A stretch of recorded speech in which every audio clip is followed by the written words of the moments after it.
যে ইতিহাসগুলো আমাদেরকে জাতি হিসেবে, মানুষ হিসেবে একত্রিত করতে পারে, তার অন্যতম হচ্ছে আজকের এই জাতীয় পতাকা উত্তোলন দিবসের এই গৌরবোজ্জ্বল ইতিহাস এবং যে ঐতিহ্য, সেটি আমাদেরকে একত্রিত করতে পারে। একটা বড় সুযোগ জাতি হিসেবে একত্রিত হবার, একটা ছায়াতলে আসা। আমরা খুব সম্মানিত বোধ করছি যে আমাদের ডাকে অত্যন্ত আনন্দের সাথে সাড়া দিয়েছিলেন ওই সময় পতাকা উত্তোলনকারী আমাদের ঢাকা বিশ্ববিদ্যালয়ের সে সময়কার ডাকসুর ভাইস প্রেসিডেন্ট জনাব আসম আব্দুর রব। তিনি আমাদের দাওয়াতকে অ্যাকনলেজ করেছেন, ধন্যবাদ জানিয়েছেন। শারীরিক অসুস্থতাজনিত কারণে সশরীরে হাজির থাকতে পারেননি। এই জাতীয় ঘটনাগুলোর মধ্য দিয়ে, সুতরাং এই জাতীয় আয়োজনগুলো চর্চার প্রয়োজন। আমরা যখনই সুযোগ আসবে, আজকে যেমন সুযোগ এসছে, আমাদের যুগে যুগে এ দেশকে ভালোবেসে অন্যায়ের বিরুদ্ধে রুখে দাঁড়াতে যে যারা সর্বোচ্চ আত্মত্যাগ করেছেন, জীবন দিয়েছেন, আজকের এই দিনগুলো তাদেরকে স্মরণেরও মুহূর্ত। তাদের প্রতি কৃতজ্ঞতা জ্ঞাপন করা, তাদের জন্য দোয়া করা,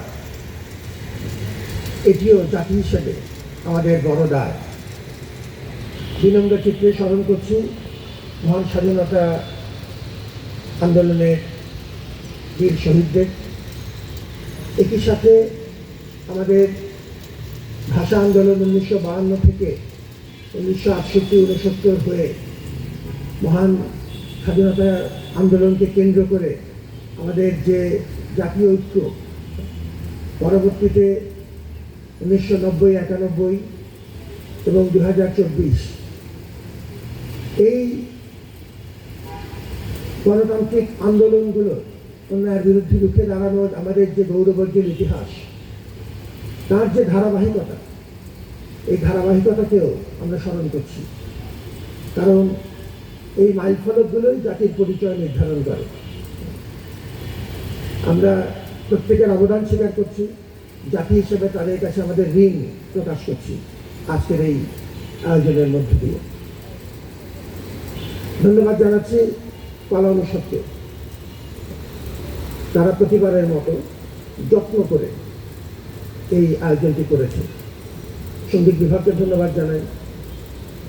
আমাদের খুব সুপরিচিত প্রেরণা উদ্যোগকারী কিছু গান তারা আমাদেরকে উপহার দিয়েছেন। জাতীয় সঙ্গীত আমাদের ঐক্যের প্রতীক,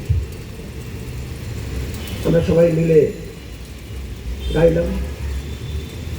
এই পতাকা যেটি অত্যন্ত যৌক্তিকভাবে আমার সম্মানিত সহকর্মীগণ আগে বলেছেন, এটি শুধু একটি কাপড়ের টুকরো নয়, এটি জাতির পরিচয় নির্ধারণকারী ঐক্যের এবং জাগরণের একটি প্রতীক।